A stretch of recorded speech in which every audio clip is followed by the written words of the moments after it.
കഴിഞ്ഞ വീഡിയോയിൽ നമ്മൾ എങ്ങനെയാണ് ഒരു ടേബിളിലേക്ക് ഡാറ്റ ഇൻസേർട്ട് ചെയ്യേണ്ടത് എന്നുള്ളത് പഠിച്ചിട്ടുണ്ടായി. ഈ വീഡിയോയിൽ നമ്മൾ എങ്ങനെയാണ് ഒരു ടേബിളിലേക്ക് ഡാറ്റ അപ്ഡേറ്റ് ചെയ്യണേ എന്നുള്ളതും കൂടെയാണ് നോക്കാൻ പോകുന്നത്.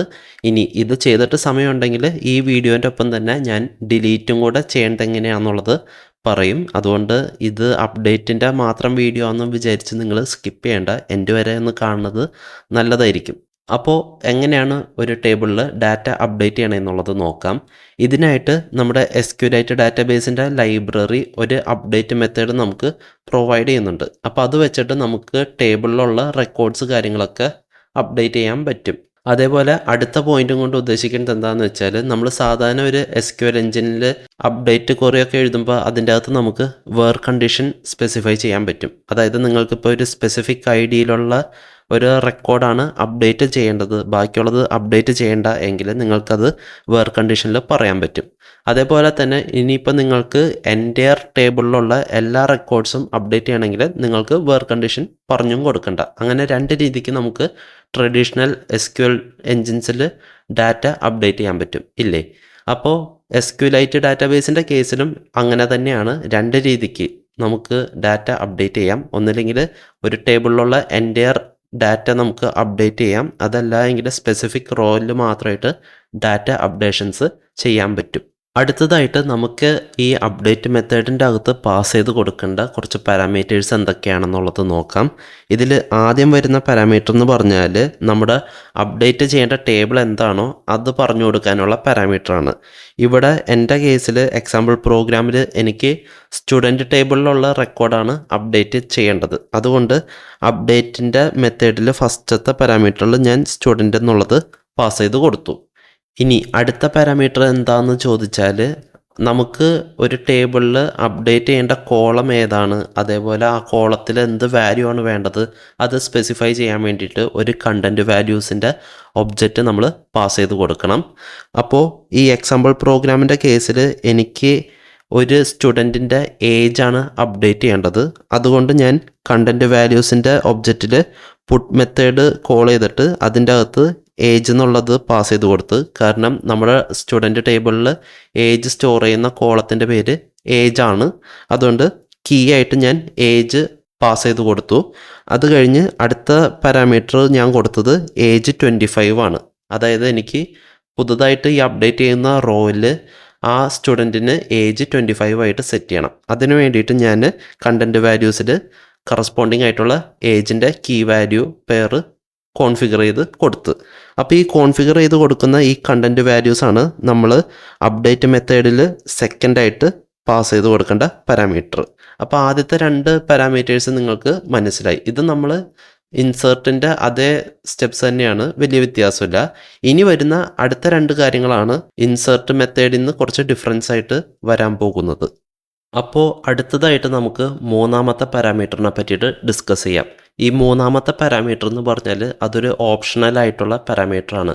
നേരത്തെ പറഞ്ഞ പോലെ നമുക്ക് അപ്ഡേഷൻസ് രണ്ട് രീതിക്ക് ചെയ്യാമെന്ന് പറഞ്ഞിട്ടുണ്ടായില്ലേ. അതായത് ഒന്നില്ലെങ്കിൽ ടേബിളിലുള്ള മുഴുവൻ റോസും നമുക്ക് ഒറ്റയടിക്ക് അപ്ഡേറ്റ് ചെയ്യാം, അതല്ല എങ്കിൽ നമുക്ക് സ്പെസിഫിക് ആയിട്ടുള്ള റോസ് മാത്രമായിട്ട് അപ്ഡേറ്റ് ചെയ്യാം. അപ്പോൾ നിങ്ങൾ മുഴുവനായിട്ടുള്ള ഒരു ടേബിളിലുള്ള എൻ്റയർ ഡാറ്റ അപ്ഡേറ്റ് ചെയ്യാനാണെങ്കിൽ നിങ്ങൾ ഈ മൂന്നാമത്തെ പാരാമീറ്റർ സ്പെസിഫൈ ചെയ്യേണ്ട. ആദ്യത്തെ രണ്ട് പാരാമീറ്റർ വെച്ചിട്ട് ആ ഒരു ഫംഗ്ഷൻ ക്ലോസ് ചെയ്താൽ മതി. ഇനി നമുക്ക് ഒരു കണ്ടീഷൻ കൊടുത്തേ പറ്റുള്ളൂ എന്നുള്ള സിറ്റുവേഷൻ വരുമ്പോഴാണ് മൂന്നാമത്തെ പാരാമീറ്റർ യൂസ് ചെയ്യേണ്ടത്. അപ്പോൾ അതെങ്ങനെ യൂസ് ചെയ്യാമെന്നുള്ളത് നോക്കാം. ഈ ഒരു കണ്ടീഷനിൽ ഇവിടുത്തെ എക്സാമ്പിൾ പ്രോഗ്രാമിൽ ഞാൻ ഉദ്ദേശിക്കുന്നത് എന്താണെന്ന് വെച്ചാൽ, എനിക്കൊരു സ്റ്റുഡൻറ്റിൻ്റെ നെയിം ബേസ് ചെയ്തിട്ടാണ് വാല്യൂ അപ്ഡേറ്റ് ചെയ്യേണ്ടത്. അതായത് ആലിസ് എന്ന് പറയുന്ന ഒരു സ്റ്റുഡൻറ്റിൻ്റെ ഏജ് എനിക്ക് അപ്ഡേറ്റ് ചെയ്യണം.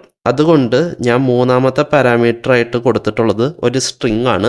ഈ സ്ട്രിങ്ങിൻ്റെ അകത്ത് എൻ്റെ വേർ കണ്ടീഷനാണ് ഞാൻ പറഞ്ഞിട്ടുള്ളത്. അതായത് name equal to question mark എന്നും പറഞ്ഞിട്ടാണ് ഞാൻ ആ കൊടുത്തിട്ടുള്ളത്.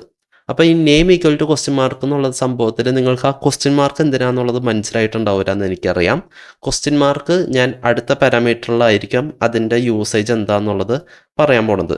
അപ്പോൾ ജസ്റ്റ് ഇത്ര ആലോചിക്കുക. മൂന്നാമത്തെ പാരാമീറ്ററിൻ്റെ അകത്ത് നിങ്ങളുടെ വേർ കണ്ടീഷനാണ് പറഞ്ഞ് കൊടുക്കേണ്ടത്. ഇനിയപ്പം നിങ്ങൾക്ക് വേറൊരു സംശയം കൂടെ ഇനി വരാൻ ചാൻസ് ഉണ്ട്. അതായത് ഇതിലിപ്പം ഞാൻ കണ്ടീഷനിൽ ഒരു കണ്ടീഷൻ മാത്രമല്ലേ കൊടുത്തുള്ളൂ.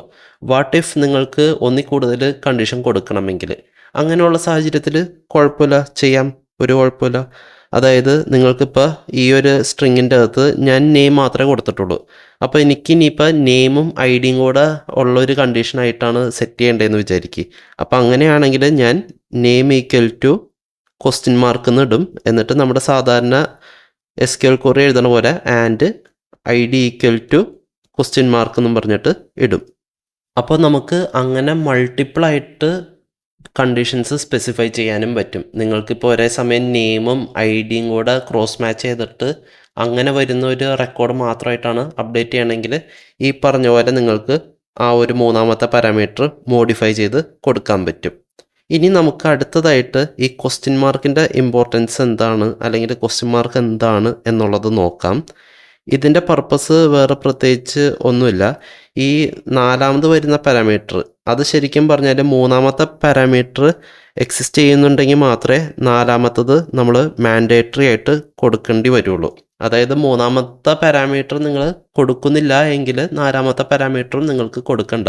അതേസമയം മൂന്നാമത്തെ പാരാമീറ്റർ നിങ്ങൾ യൂസ് ചെയ്യുന്നുണ്ട്, അതായത് ഒരു കണ്ടീഷൻ നിങ്ങൾ യൂസ് ചെയ്യുന്നുണ്ടെങ്കിൽ ഈ നാലാമത്തെ പാരാമീറ്റർ നിങ്ങൾ മസ്റ്റായിട്ടും പാസ് ചെയ്ത് കൊടുക്കണം. ഈ നാലാമത്തെ പാരാമീറ്റർ എന്ന് പറഞ്ഞാൽ അതൊരു അറേയാണ്. ഈ അറേ എന്ന് പറഞ്ഞാൽ നമ്മുടെ കണ്ടീഷനിൽ കൊടുക്കേണ്ട വാല്യൂസ് ഉണ്ടല്ലോ, അതാണ് സ്റ്റോർ ചെയ്ത് വയ്ക്കുക. അതായത് ഞാൻ പറഞ്ഞുതരാം. ഇപ്പോൾ ഈ ഒരു പ്രോഗ്രാം നോക്ക്. ഈ പ്രോഗ്രാമിൻ്റെ അകത്ത് നമ്മളിപ്പോൾ ആകെ ഒരു നെയിം മാത്രമേ കണ്ടീഷനിൽ പാസ് ചെയ്ത് കൊടുക്കുന്നുള്ളൂ, name equal to question mark എന്നുള്ളത്. അപ്പോൾ എന്താ സംഭവിക്കണമെന്ന് വെച്ചാൽ ഈ db.update എന്ന് പറയുന്ന ഈ മെത്തേഡ് റൺ ചെയ്യുമ്പോൾ ഈ സ്ട്രിങ്ങിൻ്റെ ഒരു അറേ ഇവിടെ കിടക്കുന്നുണ്ടോ ഫോർത്ത് പാരാമീറ്ററിൽ ഒരു അറയാണ്. ഈ അറയ്ക്കകത്ത് നമുക്ക് കുറച്ച് വാല്യൂസ് ഉണ്ടാവും. ഈ വാല്യൂസൊക്കെ കൂടെ നമ്മുടെ ക്വസ്റ്റ്യൻ മാർക്കിൻ്റെ അവിടെ സബ്സ്റ്റിറ്റ്യൂട്ട് ആവും. ഇവിടെ ഇപ്പം നെയിം എന്നുള്ളിടത്ത് മാത്രമേ ഒരു ക്വസ്റ്റ്യൻ മാർക്ക് ഉള്ളൂ. അതുകൊണ്ട് നമ്മുടെ ഫോർത്ത് പാരാമീറ്ററിലുള്ള അറയിലെ വെരി ഫസ്റ്റ് വാല്യൂ ആയിരിക്കും ഈ ക്വസ്റ്റ്യൻ മാർക്കിൻ്റെ അവിടെ സബ്സ്റ്റിറ്റ്യൂട്ട് ആവുക. ഇനിയിപ്പോൾ അതേസമയം ഇവിടെ രണ്ട് ക്വസ്റ്റ്യൻ മാർക്ക് ഉണ്ടെന്ന് തന്നെ വിചാരിച്ചോ. അപ്പോൾ അങ്ങനെയാണെങ്കിൽ നമ്മുടെ നേരത്തെ എക്സാമ്പിൾ പറയണ പോലെ ഇവിടെ ഒരു ഐ ഡിയും കൂടെ നമുക്ക് പറഞ്ഞു കൊടുക്കാൻ പറ്റും. ഇവിടെ ഒരു 2 എന്നും പറഞ്ഞിട്ട് ഒരു ഐ ഡിയും കൂടെ ഉണ്ടെന്ന് തന്നെ വിചാരിച്ചോ. അപ്പോൾ അങ്ങനെ വരുമ്പോൾ ആദ്യത്തെ ക്വസ്റ്റ്യൻ മാർക്കിൻ്റെ ഇവിടെ നെയിമിൻ്റെ അവിടെ ആൽസ് സബ്സ്റ്റിറ്റ്യൂട്ട് ആവും. പിന്നെ രണ്ടാമത് വരുന്ന ആ ഒരു ക്വസ്റ്റ്യൻ മാർക്കിൻ്റെ അവിടെ ഐ ഡി സബ്സ്റ്റിറ്റ്യൂട്ട് ആവും. അങ്ങനെ ഒരു സംഭവം ഇവിടെ സംഭവിക്കും. അപ്പോൾ അങ്ങനെയാണ് ഇതിൻ്റെ ഒരു വർക്കിംഗ് വരുന്നത്. ഇത് നിങ്ങൾക്ക് ചിലപ്പോൾ ഒറ്റയടിക്ക് മനസ്സിലാവണമെന്നില്ല. അങ്ങനെയാണെങ്കിൽ നിങ്ങളിത് ഒന്നുകൂടി കണ്ടു നോക്കുക. ഇനി ഒട്ടും ക്ലിയർ ആയില്ല എങ്കിൽ കമൻറ്റ് ചെയ്യുകയാണെങ്കിൽ ഞാൻ വീഡിയോ രണ്ടാമത് എടുത്തു തരാം. അത്യാവശ്യം സ്ട്രെയിറ്റ് ഫോർവേഡ് ആയിട്ടുള്ളൊരു കാര്യമാണ്. അതായത് ക്വസ്റ്റ്യൻ മാർക്ക് വരുന്നത് ബേസിസിൽ നമ്മുടെ അറയിലുള്ള ഓരോ ഇൻഡെക്സിലുള്ള വാല്യൂസ് സബ്സ്റ്റിറ്റ്യൂട്ട് ആവും. ആദ്യത്തെ ക്വസ്റ്റ്യൻ മാർക്ക് അപ്പിയർ ചെയ്യണോടത്ത് അറയിലുള്ള ആദ്യത്തെ വാല്യൂ സബ്സ്റ്റിറ്റ്യൂട്ട് ആവും. രണ്ടാമതൊരു ക്വസ്റ്റ്യൻ മാർക്ക് ഉണ്ടെങ്കിൽ രണ്ടാമത് വരുന്ന വാല്യൂ ആ ക്വസ്റ്റ്യൻ മാർക്കിൻ്റെ അവിടെ സബ്സ്റ്റിറ്റ്യൂട്ട് ആവും, രണ്ടാമത്തെ ക്വസ്റ്റ്യൻ മാർക്കിൻ്റെ അവിടെ. അപ്പം അങ്ങനെയാണ് ഇതിൻ്റെ ആ ഒരു പരിപാടി നടക്കുന്നത്. ഇത് കഴിഞ്ഞിട്ട് നമുക്ക് ഈ ഒരു അപ്ഡേറ്റ് മെത്തേഡ് റണ്ണായി കഴിയുമ്പോൾ ഈ അപ്ഡേറ്റ് മെത്തേഡ് അപ്ഡേറ്റ് ചെയ്യപ്പെട്ട റോസിൻ്റെ കൗണ്ട് നമുക്ക് റിട്ടേൺ ചെയ്യും. അതായത് ഇപ്പം നിങ്ങൾ അപ്ഡേറ്റ് ചെയ്യുമ്പോൾ ഒരു റോ മാത്രമാണ് അപ്ഡേറ്റ് ആയെങ്കിൽ ഈ അപ്ഡേറ്റ് മെത്തേഡ് 1 എന്നുള്ള വാല്യൂ നമുക്ക് റിട്ടേൺ ചെയ്യും. അപ്പം അങ്ങനെ വെച്ചിട്ട് നിങ്ങൾക്ക് ഒരു റെക്കോർഡ് അപ്ഡേറ്റ് ആയോ ഇല്ലയോ അങ്ങനെയുള്ള ചെക്കിങ്ങും കാര്യങ്ങളൊക്കെ പെർഫോം ചെയ്യാൻ പറ്റും. അപ്പോൾ ഇത്രയാണ് നമ്മുടെ ഒരു ടേബിളിൻ്റെ അകത്ത് റെക്കോർഡ് അപ്ഡേറ്റ് ചെയ്യാനുള്ള സ്റ്റെപ്സ്.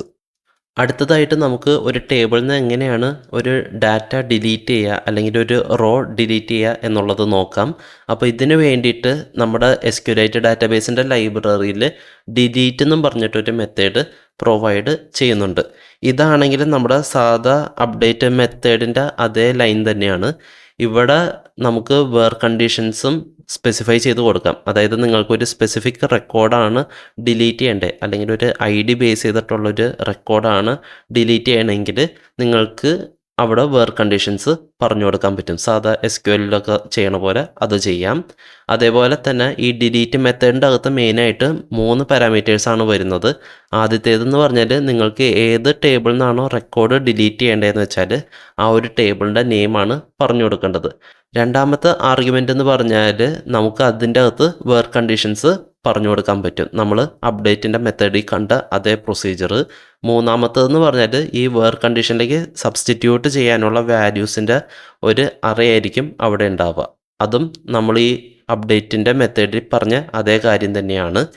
നിങ്ങൾക്കിപ്പോൾ ഇതിലൊരു സംശയം ഉണ്ടെങ്കിൽ ഞാൻ അപ്ഡേറ്റിൻ്റെ ആ ഒരു ക്വറി നമ്മൾ കഴിഞ്ഞ പ്രോഗ്രാം ഡിസ്കസ് ചെയ്തത് അത് ഞാൻ കാണിച്ചു തരാം. ഇതിലിപ്പോൾ db.updateൽ നോക്കുമ്പോൾ 4 പാരാമീറ്റേഴ്സ് ശരിക്കും കൊടുത്തിട്ടുണ്ട്. ഇതിൽ ആദ്യത്തെ പാരാമീറ്റർ ടേബിളാണ്.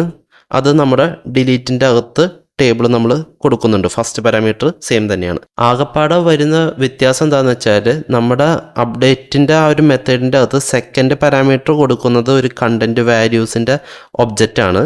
അത് നമ്മുടെ ഡിലീറ്റിന് ബാധകമല്ല. ഡിലീറ്റിന് അങ്ങനെ ഒരു സംഭവമില്ല. അപ്പോൾ ഈ ഒരു സാധനം നമ്മുടെ ഡിലീറ്റിൻ്റെ മെത്തേഡിൽ പാസ് ചെയ്ത് കൊടുക്കണ്ട. അതാണ് വ്യത്യാസം വരുന്നത്. പിന്നെ രണ്ടാമത് വരുന്ന പാരാമീറ്റർ എന്ന് പറഞ്ഞാൽ നമ്മുടെ വേർ കണ്ടീഷനാണ്. അതെന്ന് പറഞ്ഞാൽ നമ്മുടെ അപ്ഡേറ്റിൻ്റെ മൂന്നാമത്തെ പാരാമീറ്റർ എക്സാക്ട്ലി സെയിം ആണ്, ഒരു വ്യത്യാസമില്ല.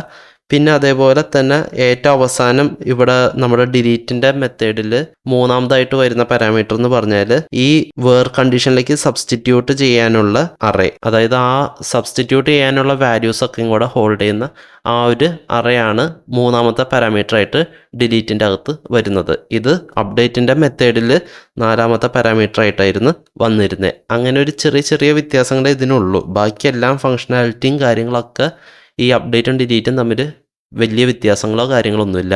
ഡിലീറ്റിൻ്റെ മെത്തേഡും ഈ പറഞ്ഞ പോലെ ഡിലീറ്റ് ആയിട്ടുള്ള റോ എത്ര എണ്ണം ഉണ്ടെന്നുള്ളതിൻ്റെ കൗണ്ടാണ് റിട്ടേൺ ചെയ്യുന്നത്. അപ്പോൾ അത് വെച്ചിട്ട് നമുക്ക് ഒരു റെക്കോർഡ് ഡിലീറ്റ് ആയോ ഇല്ലയോ എന്നുള്ളത് ഐഡൻറ്റിഫൈ ചെയ്യാനും പറ്റും.